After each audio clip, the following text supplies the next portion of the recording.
듣겠습니다. 네, 국민일보 고승혁 기자님 질문해 주시기 바랍니다. 예. 저 국민일보 고승혁 기자인데요. 그 탄핵 이후에 이제 87년 체제 한계가 드러났다는 평가가 이제 중론으로 나오고 있는데요. 이제 그 의장님께서도 개헌 문제를 계속 말씀하셨듯이 이번 기회가 개헌의 적기라는 평가도 있고, 뭐 한간에서는 일부 정치 세력이 권력 나누기 위해 개헌 얘기를 꺼낸다는 비판 지점도 있는데요. 그 개헌의 시기에 대해서는 조금 어떻게 생각하시는지와 그 개헌의 방향은 또 뭐라고 생각하시는지, 뭐 그리고 개헌에 대한 야권 대선 주자들의 입장 어떻게 평가하시는지 좀 여쭤보고 싶었습니다. 예, 제가 아마 이 자리에서도 말씀을 드린 적이 있을 거예요. 저는 개헌이 필요하다고 생각을 하고 있습니다. 그리고 지난번 기자 간담회에서 가능하면 제 임기 중에 개헌이 되었으면 좋겠고, 그렇지 않다면 20대 국회 중에는 꼭 이루어졌으면 좋겠다. 지금도 같은 말씀입니다.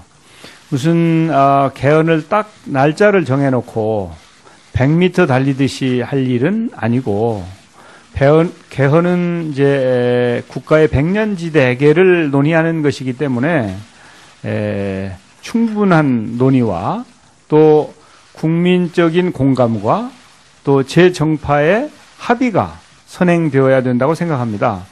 따라서 아마 200명 이상의 그 의원들이 개헌을 해야 된다고 얘기를 하고 있기 때문에 국회에 특위가 만들어지는 것은 시간 문제라고 생각을 합니다. 그 특위에서 지혜롭게 논의를 하면 될 것이다. 그리고 국민과도 충분히 소통하고 학계나 언론계, 전문가들과도 충분히 논의를 하면서 개헌 논의를 추진하는 게 좋겠다. 그래서 지금도 저는 여전히 제 임기 중에 개헌이 되었으면 좋겠고요. 그렇지 않으면 최소한도 20대 국회는 이 숙제를 정리하고 넘어가는 게 좋겠다. 그런 생각입니다. 이제 그 소위 말하는 이제 대통령에 출마하고자 하는 주자들마다 다 입장이 다를 수 있을 것이라고 생각을 합니다. 그러나 지금과 같은 이런 그 국가적인 위기, 특히 이제 헌법을 우리가 개정하는 것은 그냥 단순히 법률을 개정하는 것보다는 훨씬 더 무게가 있고 또 중장기적인 목표를 가지고 개헌을 해야 되는 것이기 때문에 아마 우리 대선 주자들이나 또 제 정파도 개인의 정치적인 이해관계 또는 정당의 이해관계를 떠나서 국가적인 차원에서 이 문제를 대할 것이라고 저는 믿습니다. 그래서 국민 여러분들께서 더 많은 관심을 가져주시고 또 좋은 의견도 주시면 국회는 그 뜻을 잘 받들고 제대로 된 소통을 통해서 이제 지금 더 많은 국민이 기대하고 또 원하는 그런 방향의 노력을 펼쳐가야 되겠다고 생각합니다. 네, 다음 질문 받겠습니다. TV조선의 최지원 기자님 질문해 주시기 바랍니다. 네, 안녕하세요. 저 TV조선 최지원이라고 합니다. 두 가지 질문 드리려고 하는데요. 지금 여당 사태가 사실상 분당 수준을 맞았다고 하면서 최대 위기라고 지금 거론이 되고 있는데, 야당 같은 경우 특히 민주당 추미애 대표 같은 경우에는 여당을 지금 여당으로 인정하지 않겠다, 대화 상대로 안 보겠다고 하는 상황인데요.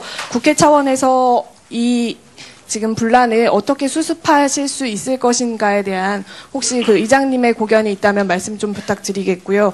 또 하나는 국조특위 오늘 또 청문회 이번 주에 2차례 있는데 중간 평가 어떻게 해주실 수 있을지 부탁 좀 드리겠습니다. 제가 여당을 10년을 했거든요. 그 여당 하면 첫 번째 키워드는 책임입니다. 책임. 국가에 대한 책임을 여야가 다 지지만 그 중에도 여당은 정말 무거운 책임을 느끼고 책임을 다해야 된다고 생각을 합니다. 지금 여당이 상당히 어려운 처지에 놓여 있지요. 그럼에도 불구하고 대통령을 탄생시킨 정당, 그리고 국정을 책임지는 정당으로서의 여당의 책무가 제대로 잘 수행이 되었으면 좋겠다. 그게 우선이다라고 하는 점을 말씀을 드리고 싶어요. 그래서 국회의원으로서, 특히 여당 의원으로서 국회에서 국민을 위해서 해야 될 민생이나 입법이나 여러 가지 정책적인 문제는 평시와 다름없이 제대로 해줘야 된다고 저는 생각을 합니다. 그러나 또 정당의 당원으로서 정치적인 문제는 별도의 문제일 수 있다고 생각이 됩니다. 그래서 그런 문제도 국민의 눈높이에 맞게 지혜롭게 아마 의논들이 이루어질 것으로 기대를 합니다. 저는 이제 국회의장으로서 제가 어느 특정 정당의 문제에 대해서 도움을 줄 수 있는 것은 없지요. 그렇지만 여당이든 야당이든 또 국회 교섭단체를 가지고 있는 모든 제정파가 정책적으로는 자신의 책무를 다 잘 수행하면서 정치적으로도 어려움을 수시로 만나겠지만 그 어려움을 잘 극복하고 이 자신의 역할을 다 할 수 있는 그런 정당으로 빨리 제자리에 돌아와줬으면 좋겠다 하는 그런 바람을 말씀드리면서 이제 국조특위가 정말 많은 국민들의 관심 속에 청문회도 2번씩이나 하고 기관 보고도 받고 또 지금 진행 중입니다. 나름대로 특위위원들이 성실하게 최선을 다하고 있다. 저는 이렇게 평가를 합니다. 그런데 이제 국민들께서도 걱정하시는 것처럼 증인들이 제대로 청문회에 응하지 않음으로 해서 국회 그 국정조사의 한계를 노정시키고 있는 이제 그런 청문회라고 저는 생각을 합니다. 일단은 뭐 당장 우리가 제도 개선을 하고 또 이 청문회를 진행할 수는 없겠지만 주어진 여건 하에서 국민들이 바라는 바 그런 진상을 규명하고 또 제도를 개선하고 새로운 길을 모색하기 위한 그런 노력을 이번 국조특위에서 잘 해주기를 기대하고 특히 이제 그 국민의 수준에 맞는 국민 수준이 굉장히 많이 올라갔으니까 아마 저는 정말 100만, 200만이 모인 그런 이 촛불 집회가 이렇게 질서 정연하고 평화롭게 이루어지는 것에 대해서 저는 너무 놀랐고 지구상에 이런 나라가 대한민국 말고 과연 있겠는가. 정말 우리 국민은 1등 국민이다. 그런 생각을 하고 있습니다. 1등 국민이면 그 국민이 만들어준 국회 또한 1등이 돼야 될 텐데 우리가 1등 국회를 지향하는 노력을 정말 열심히 해야 되는 거 아니냐 그런 생각을 합니다. 그래서 국조특위의 위원들도 그런 국민의 수준에 맞는 그런 품격 있는 이 국정조사나 발언을 통해서 정말 국민들이 자부심을 갖는 그런 국회가 되고 그런 청문회가 이루어지기를 진심으로 기대하고 또 제가 또 김성태 위원장에게도 그런 부탁을 하고 있습니다. 다음 질문 받겠습니다. 민중의 소리 최지현 기자님 질문하시겠습니다. 네, 안녕하세요. 2004년 당시에는 그 노무현 대통령 탄핵 당시에 이제 의장님께서는 의원으로서 의장석을 이제 점거하시면서 강하게 저항하셨고 이번에는 국회의장이 되셔서 직접 또 탄핵안을 처리하셨는데요. 그 소회가 또 궁금합니다. 예, 사실 제가 그때 국회의장석을 점거를 하고 있었는데 이제 미리 들어가서 점거를 했었죠. 물론 저는 그 당시 탄핵이 옳지 않다고 생각을 했었고 이제 민심을 제대로 잘 받들어야 되겠다는 생각으로 그렇게 했는데 그 의장석에 좀 이렇게 점거하는 차원에서 앉아 있으면서도 좀 미안한 생각도 들어서 이제 잠시 후에 제가 자리를 더 고참 선배 의원한테 비웠는데 이제 그런 일이 있었습니다. 그 당시에. 그래서 결국은 이제 이 정치는 이제 민심과 동떨어질 수 없는 것이죠. 그래서 그때는 이제 탄핵을 반대하는 민심, 또 어떻게 보면 지금은 이제 민심이 정반대에 있지 않습니까? 그래서 그때나 지금이나 우리 정치는 민심을 제대로 받들지 않으면 안 된다고 저는 생각을 하고, 민심을 받드는 차원에서 지금까지 최선을 다했다. 그래서 사실 이번에 어떻게 보면 역사적인 의사 진행을 제가 담당하게 되면서 참으로 무거운 마음도 들었고, 정말 다시는 우리 헌정사에 이런 의장이 없었으면 좋겠다, 그런 생각을 했습니다. 제가 지난주에 EU 대사들 20몇 분과 함께 이제 오래전에 잡힌 오찬 간담회를 했던 적이 있는데, 이제 정상적인 모두 발언을 통해서 여러 가지를 하면서 이제 우리 정치 현안에 대한 얘기를 하는데 정말 좀 부끄러움을 느꼈던 적이 있어요.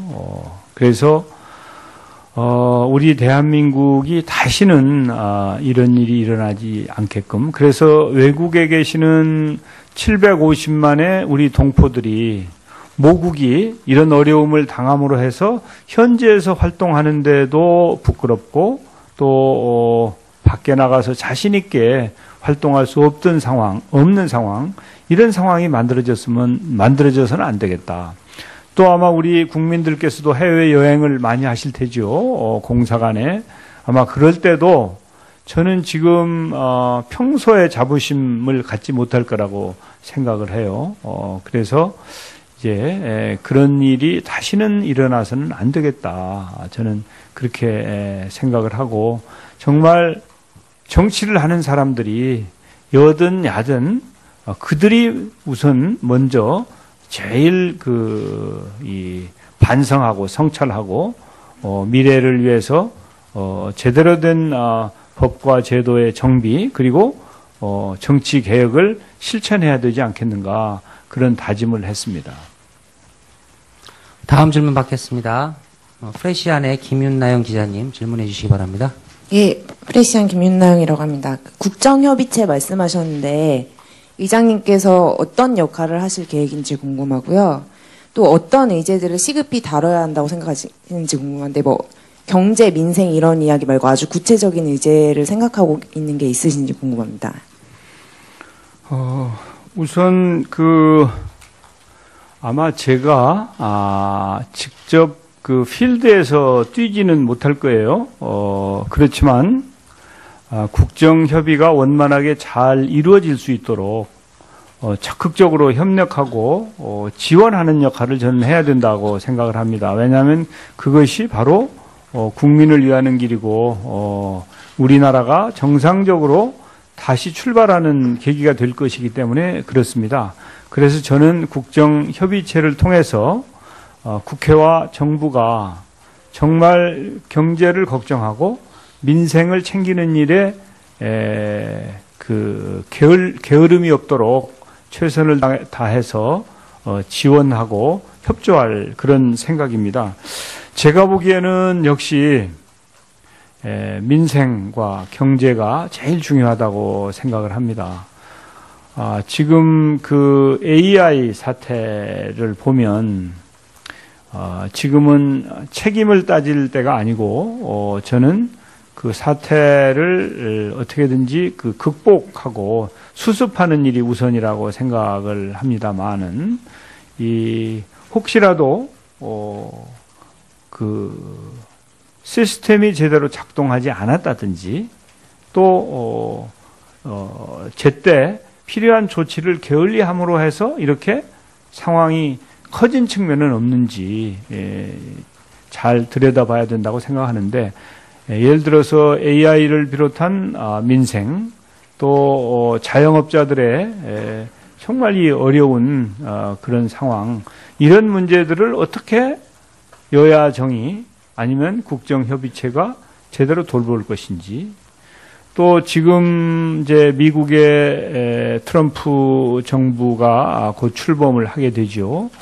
그러면서 벌써 금리 얘기가 나오고 있지 않습니까?